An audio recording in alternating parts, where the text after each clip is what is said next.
berjalan dalam firman-Mu, hatiku siap.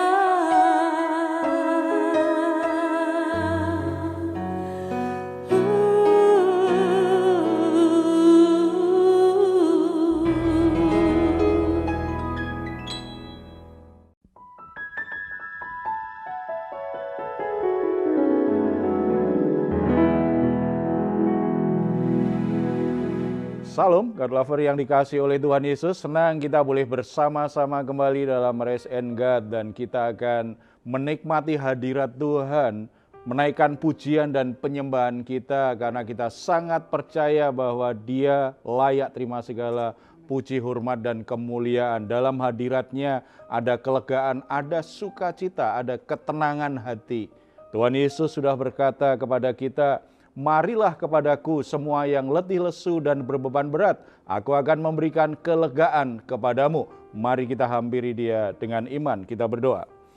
Bapa di surga, terima kasih untuk anugerah-Mu yang luar biasa di dalam Yesus Kristus, sehingga kami semua menjadi anak-anak Allah yang Tuhan kasihi. Kami bersyukur kami boleh menikmati hadirat Tuhan. Oleh sebab itu malam hari ini kami akan memberikan korban syukur kami lewat pujian dan penyembahan kami.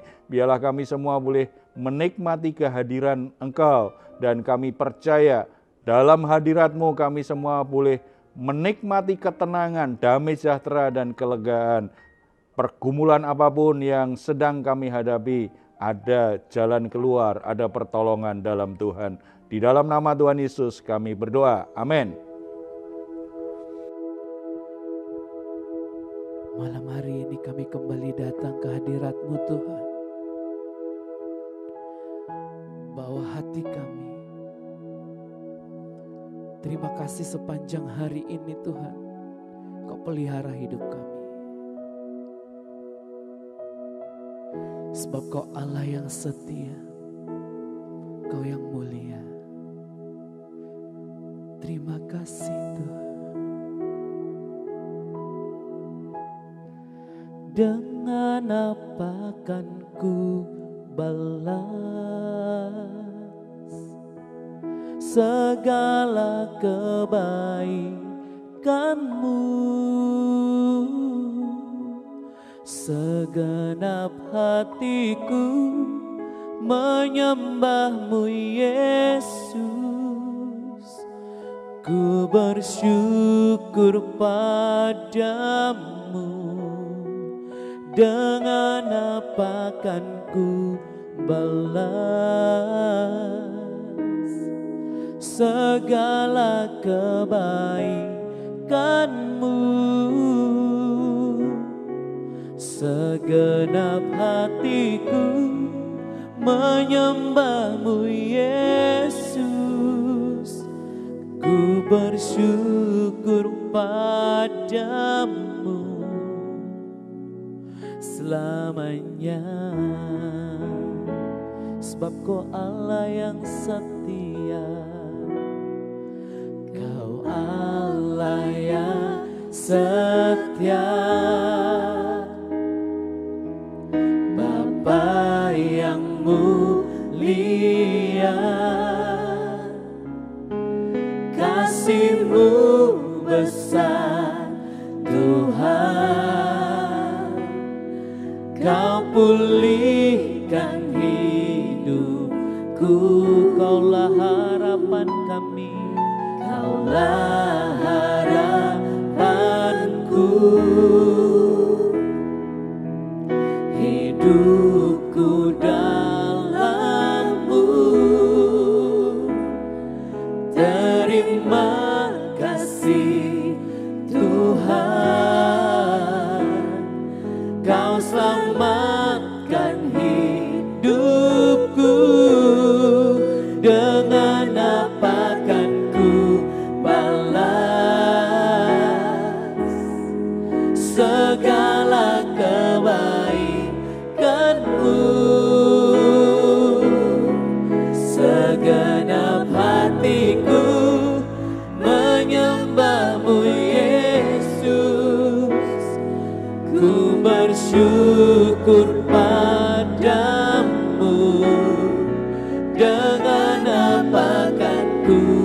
balas segala kebaikan-Mu. Segenap hatiku menyembah-Mu Yesus.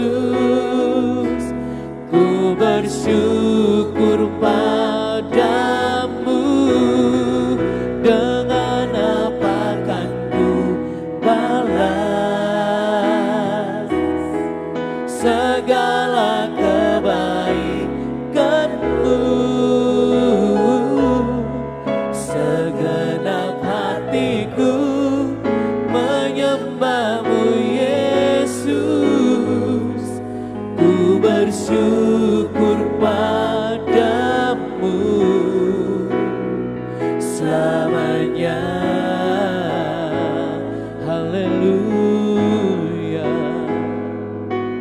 Kami bersyukur atas kebaikan-Mu Tuhan. Kami bersyukur atas kemurahan-Mu Bapa. Terima kasih segala kebaikan-Mu dalam hidup kami. Sebab Kau layak diagungkan, layak disembah. Glory bagi-Mu. Haleluya.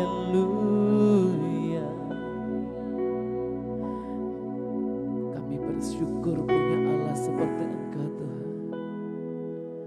Glory bagi-Mu Tuhan. Kau pusat penyembahan kami. Betapa besar kasih pengampunan-Mu Tuhan. Tak Kau pandang hina hati yang hancur. Kami berterima kasih. Ku berterima kasih kepadamu ya Tuhan. Pengampunan yang Kau beri, pulihkanku. Katakan betapa besar, betapa besar kasih-Mu Tuhan, pengampunan-Mu Tuhan. Tak Kau pandang hina hati yang hancur. Haleluya. Ku berterima kasih Tuhan kepadamu ya Tuhan. Pengampunan yang Kau beri, pulihkanku. Oh, pengampunan yang Kau beri, pulihkanku.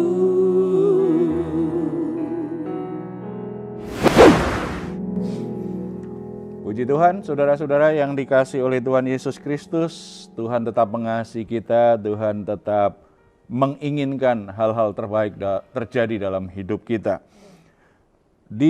Kondisi di saat ini tidak bisa dipungkiri, kesulitan itu banyak terjadi. Hari-hari yang semakin sulit itu dilalui oleh banyak orang, tidak terkecuali orang-orang Kristen. Itu pun juga banyak yang mengalami kesulitan.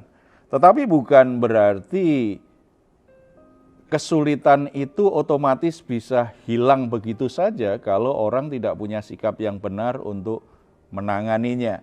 Nah, ini masalahnya banyak orang kadang-kadang ketika punya masalah, sikapnya yang sudah kalah sebelum berperang nih. Jadi orang lemah begitu menghadapi situasi yang ada, sepertinya tidak ada harapan lagi di dalam Tuhan. Nah, kondisi seperti itu mungkin kita sering lihat di sekitar kita. Ya, mungkin ada yang bisa cerita. Iya Pak, untuk di masa-masa pandemi yang udah berjalan berapa tahun ini ya Pak, memang kan betul seperti Bapak bilang, kesulitan demi kesulitan itu terjadi Pak. Perusahaan yang ditutup, banyaknya PHK, jadi kebutuhan mereka yang tetap berjalan, tapi biaya juga kos harga-harga naik gitu. Sementara mereka penghasilannya berkurang. Memang nggak bisa dipungkiri Pak, itu di situ membuat banyak terlepas orang Kristen juga akan mengalami itu Pak, kesulitan itu. Bahkan ada yang mereka misalnya keluarganya terpapar, otomatis kan kondisi kesehatan mereka juga berkurang ya Pak ya. Terus mereka juga butuh biaya untuk biaya setelah mereka terpapar juga kan lumayan itu Pak. Nah kesulitan demi kesulitan itu ya, jadi bagaimana itu Pak, membuat orang tuh memang jadinya ya apalagi yang mereka yang punya anak gitu, kebutuhannya tambah banyak ya. Iya. Pak. Ya situasi-situasi yang dialami oleh hampir semua orang ya dalam situasi seperti ini ya. Tetapi ada solusi yang sangat menarik yang Alkitab tawarkan yang dimulai dari diri kita. Sebab kan situasi apapun yang terjadi di luar sana itu tidak akan pernah menghancurkan dan menjatuhkan kita kalau kita punya sikap yang benar ketika kita melihat berbagai situasi itu. Roma pasal 8 ayat 31 itu menjadi sebuah solusi yang sangat menarik sekali yang melandasi iman kita. Sebab itu apakah yang akan kita katakan tentang semuanya itu? Jika Allah di pihak kita, siapakah yang akan melawan kita? Jadi sikap yang dilandaskan pada keyakinan akan kebenaran firman Tuhan. Bahwa kita sebagai orang-orang Kristen ini dalam posisi yang sangat kuat sebenarnya. Posisi yang berkemenangan, karena apa? Karena Allah di pihak kita. Amin. Kalau Allah di pihak kita, siapa yang dapat melawan kita? Amin. Kan dalam peperangan, dalam pertarungan, dalam pertandingan, posisi yang benar, posisi yang kuat itu menentukan apakah dia berhasil menang atau tidak. Kan begitu kan, posisinya yang menentukan. Nah, posisi kita itu posisi orang yang bersama-sama dengan Allah. Allah di pihak kita. Amin. Dalam segala situasi Allah di pihak kita. Makanya tidak ada yang bisa melawan kita. Cuma masalahnya kadang-kadang kita menganggap masalah kita lebih besar dari kita. Kita merasa lebih lemah gitu kan. Jadi kalau itu yang namanya karena kita merasa lebih lemah, kita belum berperang sudah takut, sudah kalah dulu gitu kan. Tidak. Posisi kita sebagai orang-orang percaya itu Allah di pihak kita. Berarti situasi apapun, keadaan apapun dalam hidup ini tidak ada yang bisa mengalahkan sebenarnya. Nah, ini posisi iman yang harus kita tegaskan di hati kita. Ya. Nah, seperti yang tertulis kan kalau ada di Allah di pihak kita, siapa lawan kita? Betul sih Pak. Cuman kadang kan di dalam situasi yang pandemi saat ini masih ada gitu. Gimana caranya sebagai orang Kristen supaya kita lebih dari orang pemenang? Setiap masalah kita bisa atasi dengan iman gitu Pak. Ya. Ya, yang hal pertama memang yang paling penting kita harus melihat diri kita, siapa diri kita dalam Kristus, itu sangat penting sekali ya, karena kita dalam Kristus itu orang di mana Allah itu ada di pihak kita, itu posisi yang kuat. Itu dulu yang kita mesti ingat. Kalau kita baca lebih lanjut di perikop Roma 8 ayat 31 sampai 39 itu, kita menemukan ada 3 hal penting supaya kita itu hidup lebih dari pemenang. Itu benar-benar jadi realita dalam hidup kita. Yang pertama, ada sebuah kepastian bahwa Tuhan akan menolong kita. Ayat 32. Ia yang tidak menyayangkan anaknya sendiri, tetapi yang menyerahkannya bagi kita semua, bagaimanakah mungkin ia tidak mengaruniakan segala sesuatu kepada kita? bersama-sama dengan Dia. Allah pasti menolong kita. Mengapa seperti itu? Sebab untuk urusan dosa kita, itu jelas kita nggak sanggup untuk menebus dosa kita sendiri. Kita tidak sanggup untuk membebaskan diri kita dari perbudakan dosa yang menguasai kita di masa dulu ketika kita masih hidup yang lama. Untuk hal yang begitu paling sulit tidak mungkin bisa diatasi oleh manusia, itu saja Allah sudah rela memberikan anaknya yang tunggal yaitu Yesus Kristus untuk mati di atas kayu salib menebus kita. Apalagi yang lain, situasi apapun, kalau yang paling sulit, paling mustahil bisa dikerjakan manusia, itu saja Tuhan sudah berikan. Dia tidak menyayangkan anaknya untuk menebus kita, untuk membuat kita menang atas dosa, atas maut. Apalagi masalah-masalah yang lain, masalah kesehatan, masalah keuangan, masalah sekolah anak-anak, masalah apa lagi? Masalah kita apa saja sih sebenarnya? Belanja. Jangan-jangan hanya itu-itu saja ya. Masalah ekonomi, masalah belanja sama saja itu. Jadi hanya masalah-masalah sebenarnya kan masalahnya itu saja dalam hidup manusia itu ya. Variasinya aja agak beda-beda sedikit tetapi hanya muter-muter situ. Artinya kebutuhan kita yang paling penting yang membuat kita itu neraka atau surga, yang membuat kita itu dimurkai atau diterima oleh Tuhan, Tuhan sudah selesaikan. Dia tidak sayangkan anak yang tunggal mati di atas kayu salib. Apalagi untuk yang lain. Amen. Tuhan pasti menolong. Yes. Amen. Karena kalau kita punya kepastian Tuhan menolong, kita ini kan jadi selalu percaya diri. Saya sanggup mengatasi karena Tuhan menolong. Amen. Jadi ketika kita merasa nggak mampu, kita tetap percaya diri. Percaya diri landasannya bukan kepintaran dan kekuatan kita, enggak. Karena Tuhan di pihakku, Dia menolong aku. Amin. Ya, sebab ada juga kan orang yang bersama-sama dengan kita, ngerogoti kita.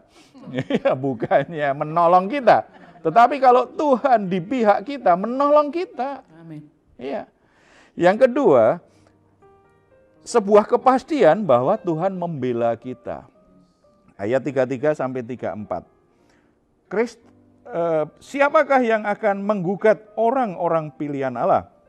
Allah yang membenarkan mereka, siapakah yang akan menghukum mereka? Kristus Yesus yang telah mati, bahkan lebih lagi, yang telah bangkit, yang juga duduk di sebelah kanan Allah, yang malah menjadi pembela bagi kita. Dulu kita sebagai orang berdosa, kita semua berhadapan dengan Allah. Allah menjadi jaksa yang mendakwa kesalahan kita, sekaligus hakim yang memutuskan bahwa kita harus dihukum. Itu posisi kita sebagai orang berdosa. Tetapi di dalam Yesus Kristus, Yesus menebus kita. Dia mati di atas kayu salib dan Yesus kemudian jadi pembela kita. Supaya jaksa yang mendakwa itu akhirnya dakwaannya itu oleh hakim akhirnya sudah ada yang menebus, jadi tidak perlu lagi dihukum. Siapa yang melakukan? Yesus. Jadi posisi kita posisi orang yang dibenarkan di hadapan Allah. Bukan karena kita benar.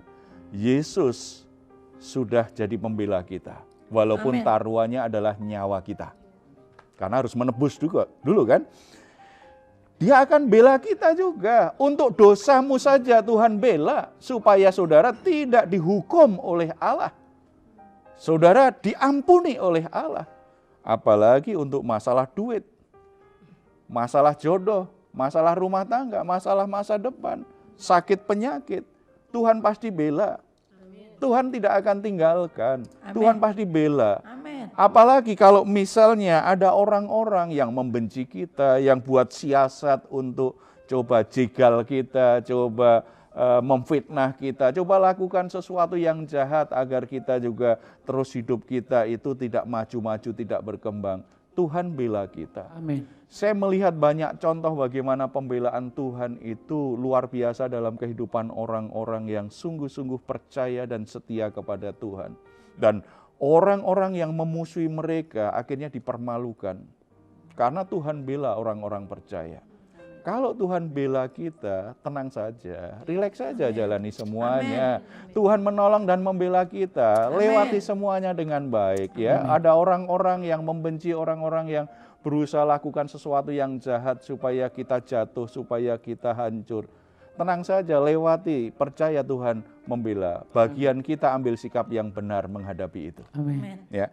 Dan yang ketiga, Allah mengasihi kita. Ada sebuah kepastian bahwa Allah mengasihi kita. Ayat 35 dan 37. Siapakah yang akan memisahkan kita dari kasih Kristus? Penindasan atau kesesakan atau penganiayaan atau kelaparan atau ketelanjangan atau bahaya atau pedang? Tetapi dalam semuanya itu kita lebih daripada orang-orang yang menang oleh Dia yang telah mengasihi kita. Kemenangan kita itu dasarnya bukan kehebatan kita, bukan kepandaian kita, bukan karena ada orang-orang yang menolong kita. Kepastiannya karena apa? Kemenangannya karena apa? Karena Dia mengasihi kita. Kalau Allah mengasihi kita dan Kristus, penebusan Kristus itu menjadi pembuktian kasih-Nya yang sempurna, maka kita sudah dalam posisi sebagai orang-orang yang lebih dari pemenang. Amin. Tidak ada situasi apapun, keadaan apapun yang bisa memisahkan kita dari kasih Tuhan. Di situ tadi sebutkan misalnya apa? Penindasan, kesesakan, penganiayaan, kelaparan, ketelanjangan, bahaya, pedang. Tidak ada sesuatu yang, itu memang hal-hal yang mengancam ya. Termasuk lapar itu kan mengancam ya, kalau kita lapar gitu. Ya. Tidak ada satupun yang menghalangi Tuhan tetap mengasihi kita. Amin. Nah, kalau Tuhan mengasihi kita, apakah kira-kira Tuhan biarkan kita dianiaya orang terus-menerus, ditindas orang terus-menerus, kita dalam keadaan lapar terus-menerus, kita dalam keadaan hancur terus-menerus? Tidak mungkin lah. Tuhan pasti menolong, membela kita. Amin. Itu sebuah kepastian. Kepastian iman seperti itu memposisikan kita sebagai seorang pemenang. Karena kita sudah ambil posisi yang benar, kita punya keyakinan yang benar, jangan takut lagi dengan masalah. Jangan ragu lagi dengan apa yang bisa engkau alami di dalam Tuhan. Jangan mundur, jangan menyerah. Terus ambil sikap yang benar di dalam Tuhan, selesaikan semua masalahmu di dalam Tuhan. Tuhan membelamu, Tuhan menolongmu. Amin. Jadi jangan putus asa. Kita bersatu di dalam doa. Bapa di surga, kami bersyukur karena dalam Yesus Kristus kami semua sudah diposisikan sebagai orang-orang yang lebih dari pemenang. Amin. Bukan karena kehebatan, bukan karena kekuatan kami, tetapi karena Engkau mengasihi kami. Dalam kasih-Mu Engkau berpihak kepada kami. Amin. Engkau menolong kami dan Engkau membela kami. Bapa di surga, hari ini Engkau melihat ada sebagian saudara-saudara yang mungkin menjadi lemah imannya. Karena situasi dan pergumulan hidupnya begitu berat, begitu sulit. Tetapi Bapa di surga, jangan biarkan mereka menyerah. Jangan biarkan mereka putus asa. Jangan biarkan mereka mulai kehilangan imannya kepadamu. Akhirnya mengambil jalan pintas, pergi ke dukun atau meninggalkan Tuhan. Dan berpindah kepada keyakinan yang lain yang dianggap itu lebih menjamin hidup mereka. Bapa di surga, kiranya Roh-Mu menjamah orang-orang yang merasa dirinya tidak mampu, orang-orang yang merasa tidak dikasihi. Mungkin mereka punya pengalaman-pengalaman yang buruk dengan keluarganya. Mereka merasa sendirian, mereka merasa tidak punya teman. Tetapi hari ini biarlah mereka menyadari bahwa Allah di pihak mereka, bahwa Tuhan sungguh-sungguh mengasihi mereka, Tuhan membela masalah mereka, pasti Tuhan akan menolong, akan memberi jalan keluar. Biarlah mereka tidak merasa sendirian lagi. Tuhan juga hadirkan anak-anak-Mu yang lain yang Tuhan akan pakai menjadi alat yang meneguhkan iman mereka kembali, yang membangun pengharapan mereka kembali. Tuhan, gerakkan hati anak-anak-Mu yang lain, sehingga tidak ada lagi orang yang terhilang dari hadapan-Mu. Terima kasih Bapa di surga. Bapa di surga, kami menyerahkan semua pergumulan dan masalah kami untuk sakit penyakit yang diderita, untuk pergumulan keuangan, soal pekerjaan, soal usaha, apapun situasinya, biarlah kami semua punya keyakinan iman yang teguh saat ini, bahwa kami bisa melewatinya dengan berhasil. Kami semua akan berkemenangan di dalam Tuhan. Usaha kami akan diberkati Tuhan. Pekerjaan kami akan diberkati Tuhan. Keluarga kami akan diberkati Tuhan. Karena kami sungguh-sungguh percaya Tuhan mengasihi kami. Tuhan menolong kami. Tuhan membela kami semua. Terima kasih Bapak.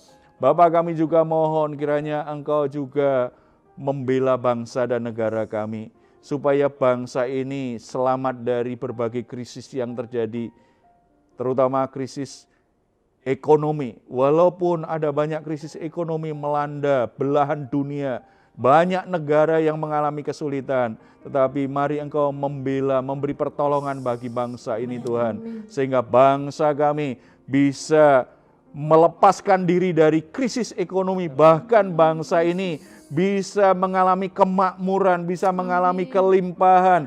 Rakyat yang tinggal di dalamnya mengalami kesejahteraan. Nama-Mu dipuji dan dimuliakan. Terpuji nama-Mu dalam nama Tuhan Yesus. Amin. Saudara-saudara yang dikasihi Tuhan, apapun pergumulan saudara, jangan ragu untuk tetap percaya kepada Tuhan, karena Tuhan membela-Mu, Tuhan menolong-Mu. Kasih Tuhan tidak pernah berubah apapun situasi yang sedang saudara hadapi saat ini. Kalau saudara membutuhkan dukungan doa, silahkan menuliskan pergumulan saudara di nomor yang tertera di layar saudara. Tim doa kami akan berdoa agar saudara mendapatkan pertolongan dari Tuhan. Kalau saudara juga ingin memberikan komentar, silahkan menulis di ruang komentar di channel Diaspora TV. Kami tunggu. Mazmur 4 ayat 8-9. Engkau telah memberikan sukacita kepadaku lebih banyak daripada mereka ketika mereka kelimpahan gandum dan anggur. Dengan tentram aku akan membaringkan diri, lalu segera tidur, sebab hanya Engkaulah ya Tuhan yang membiarkan aku diam dengan aman. Selamat malam, selamat beristirahat. Tuhan Yesus memberkati kita semua. Amin. Betapa besar